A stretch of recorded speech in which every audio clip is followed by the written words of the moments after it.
God bless you. This is your 5-minute reflection for Thursday night. And the theme is fear tolerated is faith contaminated. I got my notes. I got my Bible.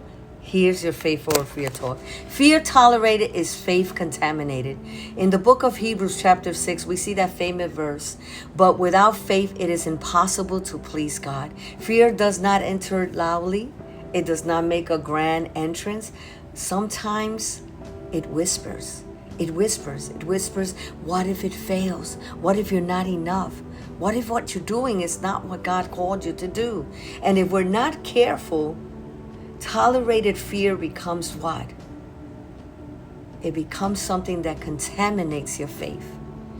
It slowly contaminates your faith. Fear and faith cannot lead at the same time. Why? Because one will overpower the other. Either faith overpowers fear or fear overpowers faith. Faith says God is able. Fear says, but what if he doesn't do it? What if he's not? Faith looks at the promise. Catch this, because I'm going to mention something later on that I need you to catch now.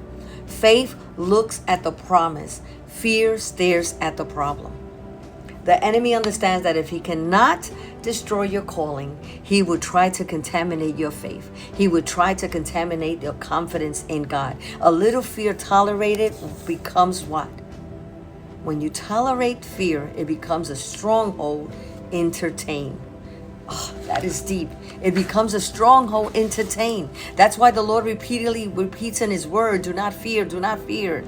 Not because the battles will not come, but because fear distorts what? Your vision. It blurs it.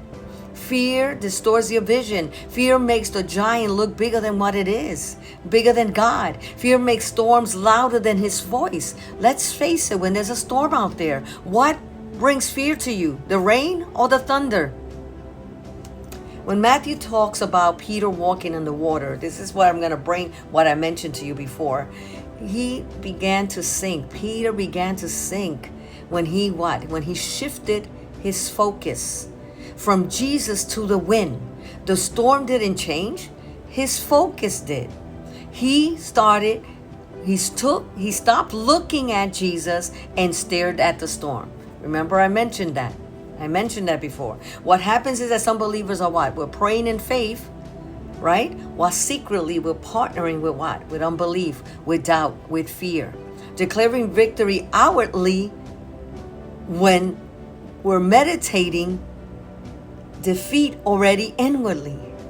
But today God is calling us to evict that spirit of fear. To not tolerate fear no more. You must say, in Jesus' name, go.